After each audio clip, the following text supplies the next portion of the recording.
Hey there, Shane. Just returning home from today's radiation. This is the 5th blast of radiation I've had out of the 35 that I'm getting in this time round. I thought it's a good chance for us to catch up, see how I'm travelling a week into treatment, maybe answer some of the questions that have come through. Otherwise, I reckon it's time for a coffee.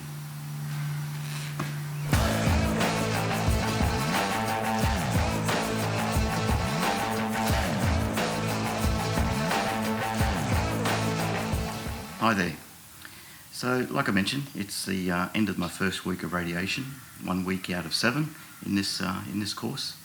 So I thought it's a good chance to catch up on how I'm travelling, how I'm feeling. Feelings is an interesting one. As a bloke, we tend to hide in the technical details. I know I certainly do. I'll go looking at all sorts of things to do with the technology and the medical practice, and I'll often do that, I think, to hide the feelings aspect and the emotional side of it, because cancer is just as big an emotional journey as it is a physical journey. And I think one of the reasons I want to do this vlog is to tease out some of that. A little vulnerable, but I think it's something that's good for me, and I think it's something that a lot of you will gain more from than just me reading medical journals or describing what you could find on Google. So first of all, let's jump into the radiation treatment side of it today. I'll do a special on planning for radiation, where we talk about the mask and how they do the planning for your radiation treatment. But today is pretty typical. It's around 35 minutes drive from my home to hospital.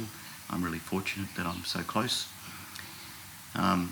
We joke that car parking is the most expensive part of cancer treatment.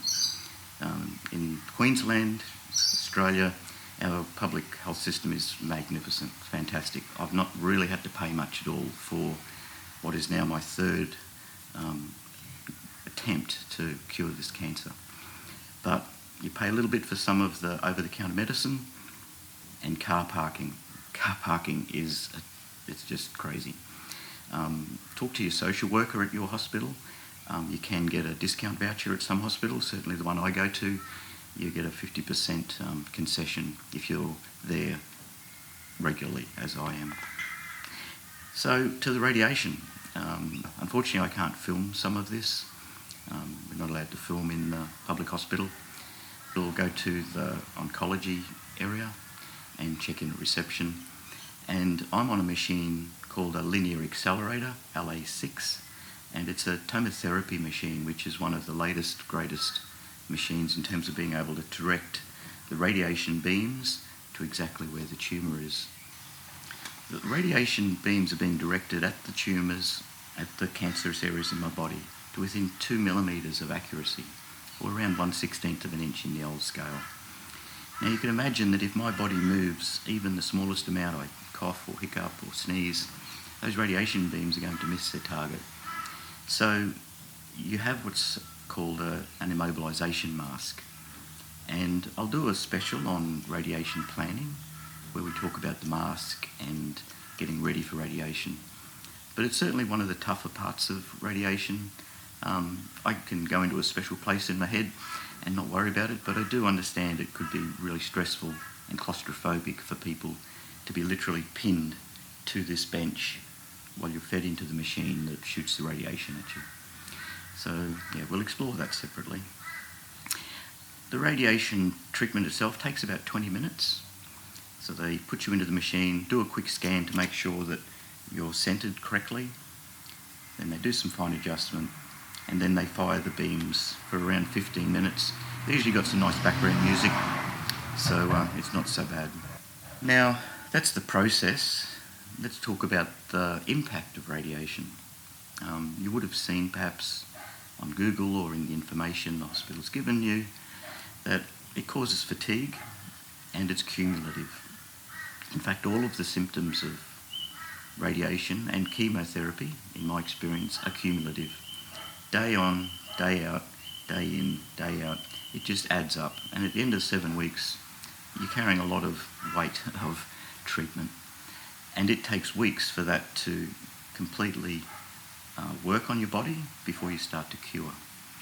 Now, in my case, this is my second time around, so my first radiation was through this area, and my next current radiation is in this area. So I've got this area where they're overlapped that's effectively getting a double dose of radiation. So I can tell already, 1 week in, that I'm getting quite a bit of a tingle, like a light sunburn feeling just through here. Luckily I'm not getting too much skin damage down here. Now I'll talk separately around the radiation impact during my first course through my throat. That was really aggressive, really difficult in terms of the internal damage. And I'll never get over some of that. I still have slightly impaired swallowing, my voice is a little rougher. But yeah, we'll talk about that in a separate video. Right now, the impact of the radiation, there's a thing called a brachial nerve, a nerve that comes down that's part of activating your arm. Now I can feel already my left arm is getting heavy, and I can feel a sensation that that nerve is being damaged because it's quite shallow beneath your skin. The radiation I'm getting is focused up here where the lump was removed during my neck dissection surgery, and it's following a lymph chain that's coming down towards my heart and another lymph chain that's coming in under my armpit. So I'm not allowed to wear deodorant on this side of my body because the metals in the deodorant would react badly with the radiation and give a more aggressive burn. I'm getting a little bit of pink, but not too bad. During my 2017 treatment, I was on a clinical trial for Strata XRT, a special cream or ointment to protect your skin during radiation treatment. They were comparing it with sorbolene, the traditional cream that they give you to help with radiation burn. So I was fortunate, I was on the good stuff, and it did a great job. I didn't get open, weeping, blisters or sores. I went brown, peeled.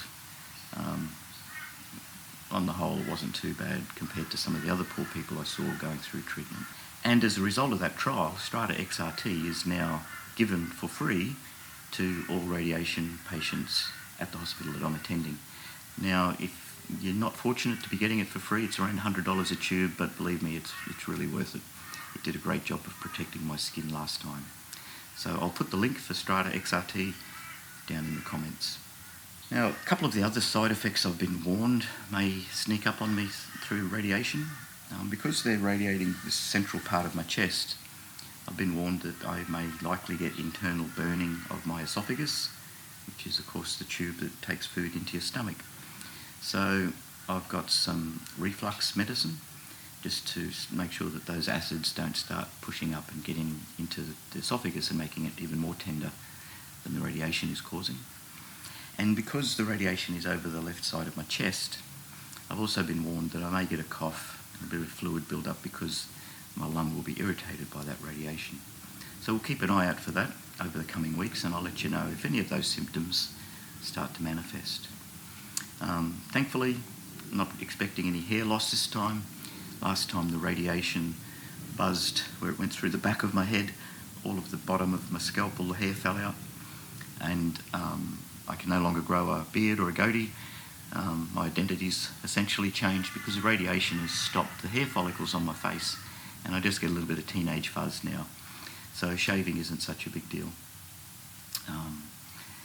Also, the radiation has really damaged my skin.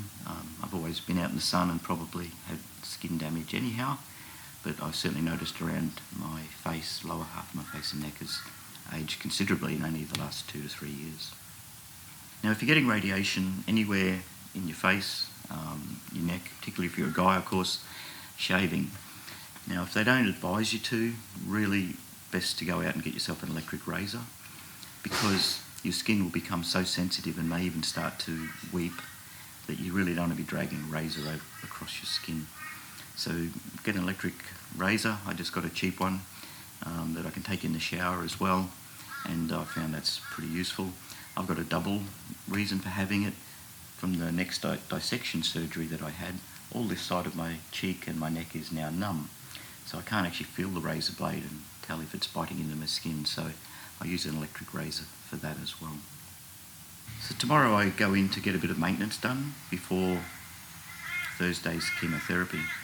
Now that'll include the daily radiation, just as I've been having, and it'll also include getting ready for Thursday's chemotherapy. So tomorrow, a couple of things that are happening. So you would have noticed I've got an armband, and that's because I've got a PICC line, or peripherally inserted central capillary line. Basically, it's a little tube where they can connect the chemotherapy drug or other drugs directly, goes into my arm, and the tube comes around 40 centimetres of tube inside my body and deposits that drug right in a main blood vessel just near my heart. Now, I've had to have that because during my previous chemotherapy and also the immunotherapy trial, I was getting cannulas all the time, almost every second, third week. But unfortunately, they've damaged my veins, and now it takes 3, 4, up to 5 attempts to get a cannula to not blow out and create a problem. So this time round, I've got the PICC line, and other people have devices, a portacath, a similar sort of permanent connection. I think that's for even if you have more regular treatment than I'm receiving. So this is a bit of a pain in the backside. You can see there's little connections there for connecting the drugs and a dressing that I have to keep dry. So in the shower, it's a bit of a problem. We put a bit of Glad wrap over that usually. And maybe we'll do a special on PICC lines and PEG lines and all the other things they poke into your body. Okay. Well, I better get stuck into my day. A couple of chores to do, and I've got a little bit of work to catch up on. Otherwise, we'll catch you soon. Bye.